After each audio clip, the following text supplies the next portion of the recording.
Good afternoon, everyone, and apologies for anyone who was waiting online, but we're about to start. I am Councillor Kimberly Barrett. I'm the Cabinet Member for Climate Change and Greening the City. Just a few bits of housekeeping as per normal. If the continuous fire alarm sounds, please evacuate the room and public gallery by the stairwells. Do not attempt to use the lifts, and please assemble by Queen Victoria's statue in the Guildhall. In order to comply with the Guildhall Trust fire marshal regulations, anyone who signed in at the reception desk downstairs should sign out when leaving.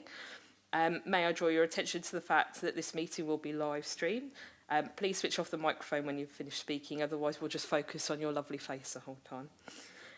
Members of the press and public are also permitted to record the meeting on the understanding that it does not disrupt the meeting nor record those stating explicitly that they do not wish to be recorded. We have all read the reports, hopefully, so officers, if you could just highlight any developments that have occurred since publication, that would be fantastic. So if I can start with introductions, if I start off with Jane and then go around the room. Thank you, Chair. I'm Jane Didino, Local Democracy Officer.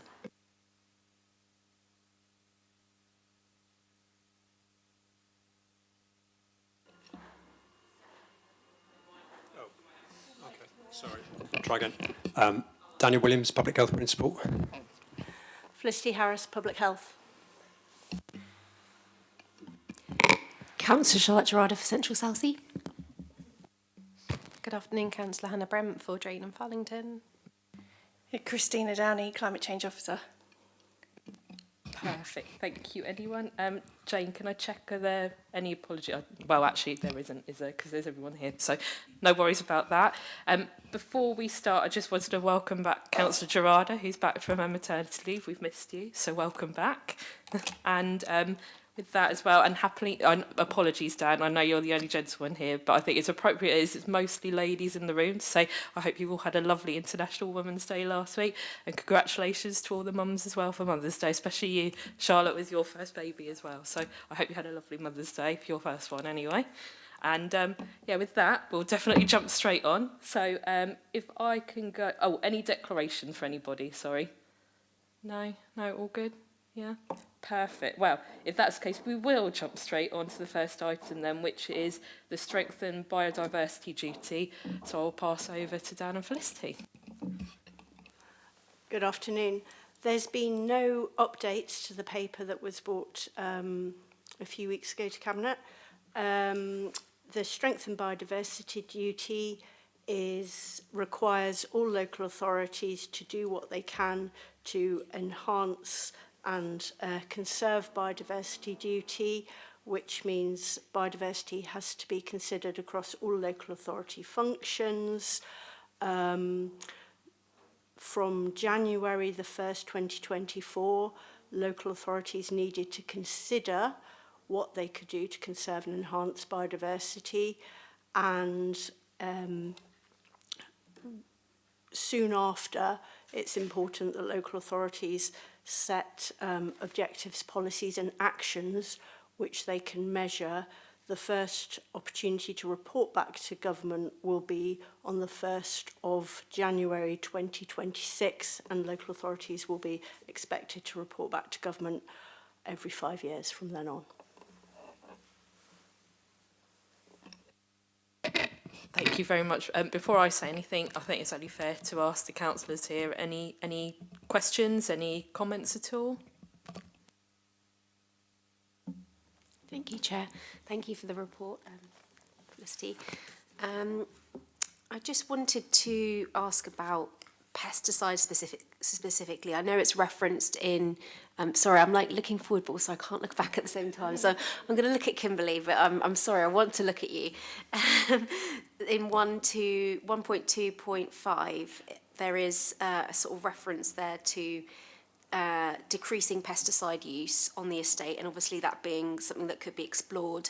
And really, I just kind of wanted to emphasise the point that obviously they are really connected, and even if we try really hard to enhance biodiversity in other ways through planting and further greening, if pesticides are being used, that's obviously still going to undo that kind of work. So I think if that could kind of be featured, and then also connected to the findings from the report from the Transport, Environment and Community Safety Scrutiny Panel report that also recently came out at the end of last year related to that, because that obviously ties in well. And I think one of the main kind of things from both that report but also the previous one about urban biodiversity that also came from TEX, the same scrutiny panel, was that everything just needs to come together and kind of work in tandem, because they are connected basically. I think that's the main point that I wanted to raise. Thank you. Thank you. Dan or Felicity, I don't know if either of you want to jump in. Thank you, Councillor Gerarda. It was really useful to have access to the Transport Environment Scrutiny reports in preparing this, and I do think that the strength and duty gives us an opportunity to better consider that coordination across all functions. Councillor Brent, I don't know, any questions at all? Charlotte, any of that? No? No, thank you very much, honestly, for bringing the report. I think it's a big piece of work that, well, we have to do it anyway as a council, but I think making sure that we're taking the steps going forward to bring this going forward. I mean, it goes across all the departments once again, like most of these things do. And I know that you've been specifically talking to the local plan team, because this is a big part of the local plan as well. Yeah, just making sure that we're doing all the right things going forward. There were a couple of points that I wanted to make if possible. It was, let's see, sorry everyone. I thought I was prepared, but apparently not. That's it. 1.4.2 in the resident support bit. I've had contact from Trish Bell, who works alongside the Tree Council and is part of the Charles Dickens Community Orchard. I know that we've mentioned them in that section, but where it says the work of the tree wardens and the community orchard, just wondering whether we could add the full name of the Charles Dickens Community Orchard, just to make it clear, so that we are acknowledging those partners that we're working with on all those green groups as well across the council. So if that could be done, that would be great. I think the fact that you've put in as well at 1.6 at the evidence, this poses a unique set of challenges. We're definitely a very different kind of city. We've got the SSI on Langston Harbour. We've densely populated, we're a coastal city. We've got Portsdown Hill as well with all that greenery. So we've got a lot going on. And the fact that we're now doing the Eco Tree Survey, where we can now identify what stock we've got and move forward and recognise what we actually need to be planting from now on, with the climate coming up, the climate we have and the future climate, so we're making sure we're planting the right things going forward. It also means that we can work with our community groups going forward with some of the projects we want to do and they want to do, to make sure that we're putting the right things in, make sure we're increasing the biodiversity, because we don't want to be planting things that are just not going to last long or not the right species for the city. And it's acknowledging as well that different areas of the city will need different things as well. Something up at Portsdown Hill might not work down on the seafront sort of area. So I'm really pleased we're doing that piece of work, and I understand we're going to be bringing in green groups or partners into that survey, are we? Yes, that's right. We're working with Forest Research on that, and other external stakeholders on other aspects who have chosen to work with Portsmouth in a research capacity. So that's very useful for us. Thank you. And I understand hopefully we'll hear back to see whether we've won some additional funding over the next few weeks to increase planting opportunities as well. So everyone have your fingers and toes crossed. We've been very successful previously, and we're very lucky, and I think, to be fair, in this portfolio that we've got some very good bid writers, and we've managed to get significant external funding for a lot of things we want to do. And in the current climate as well at the moment, we need to definitely harness that and carry on continuing to apply for external funding to be able to do all the projects across the city that we want. So yeah, fingers and toes crossed, and obviously I'll report back to colleagues when we know either way. So yeah, no, very good work going forward. Thank you for that. Obviously, work needs to continue pushing this forward and across all portfolios as well, which I know that we're talking to all the different departments across the council, because it's another one of those umbrella things where just goes over everything we're doing, all the decisions we need to make going forward. So let me check. I have something here where I have to actually note 2 things on this, which is a bit unusual for me. So I believe with this report that I need to note the briefing on the enhanced biodiversity duty in the Environmental Act 2021 and its implications for Portsmouth City Council, and also note the report as Portsmouth City Council's first consideration of the strengthened biodiversity duty. So I'm more than happy to note that. Really looking forward to more of this coming back so that we can all work together on this across the city. Obviously make sure we're doing what we need to do as a council, but pushing forward and doing what even more than that. So look forward to more reports coming forward in this portfolio anyway. So thank you both for that. We will now move on to the next item, which is item 4, the Portsmouth Business Decarbonisation. I'll pass over to Christina. Thank you, Councillor Barrett. Yes, this is the first of 2 information reports I'm presenting today. Like Felicity, this report hasn't required any updates since our last briefing, but I will give a easy summary if you need one. So this is an action we're taking as part of our UK Shared Prosperity funding that's been allocated to decarbonising businesses in this 23-24 allocation, 29 if you want to know. And it's all about decarbonising businesses, and we need to spend that within Portsmouth. So what we are doing is we are purchasing 90 licences to a decarbonisation platform called Zella, and they will create a local platform for us where they will handhold businesses through creating their carbon footprint and making new strategies, and there'll be lots of data collected, and they have a really good evidence or review of how they've used it before and how they've reduced carbon for all these businesses involved.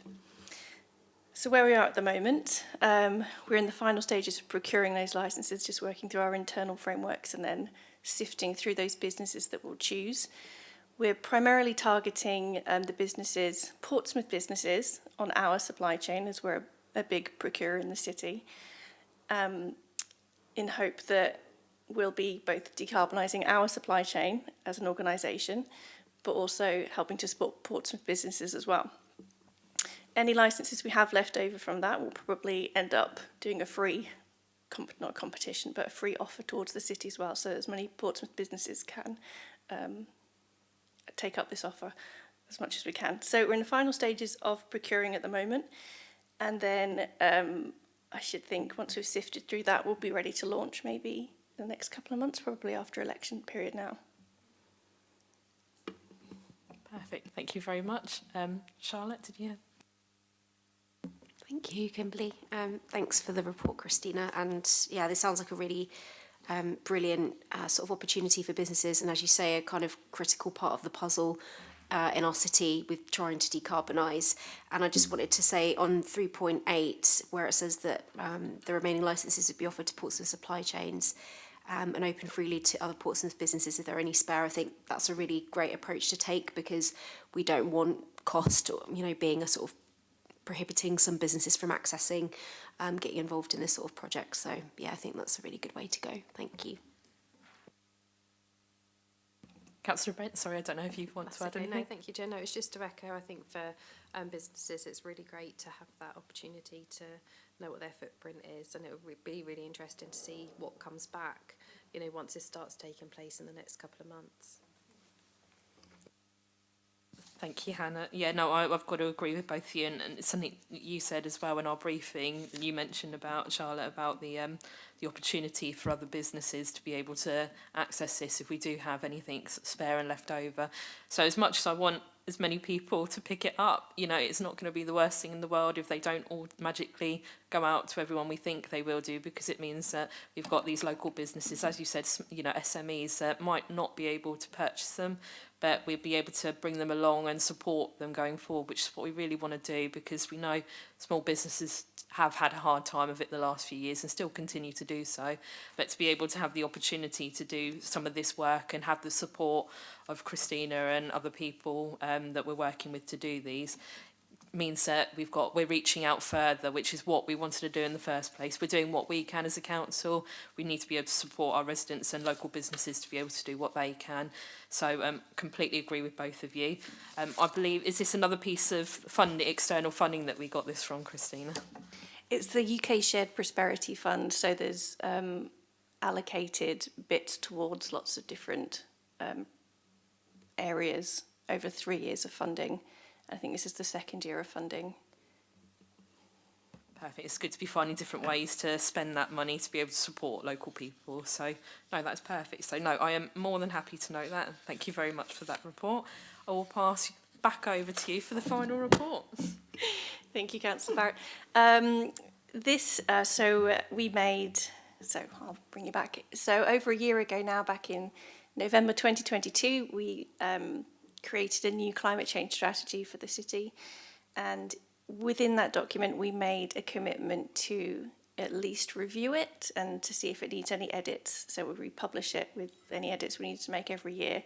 So at the end of last year, we reviewed it and we have made some edits to the document.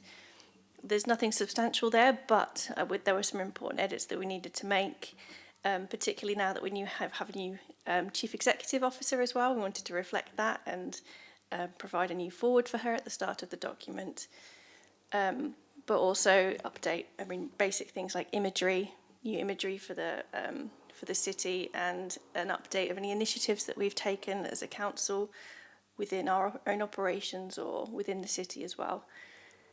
So yeah, once that is approved today, it should go live on the website so everyone can download it after this. Perfect. Any questions or comments at all? No? No.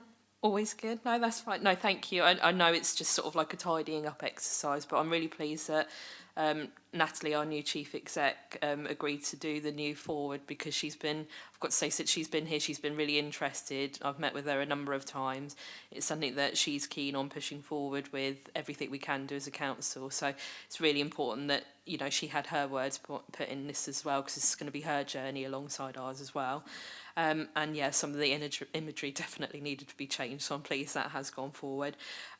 If anyone's watching, I would highly recommend you to sit down with a cup of tea and have a read of it, because it is a really important document for us as a city. Obviously, we'll keep, you know, looking at it, change it when we need to, adding things to it.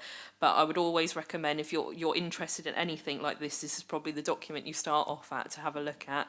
And I'd really recommend people to have a look at it as well. Other than that, no, I'm quite pleased with this. Quite happy to note this and approve it. And I think that's it. So thank you very much, everyone. Thank you for being as efficient as you always are. And yeah, we'll see you at the next meeting. So thank you.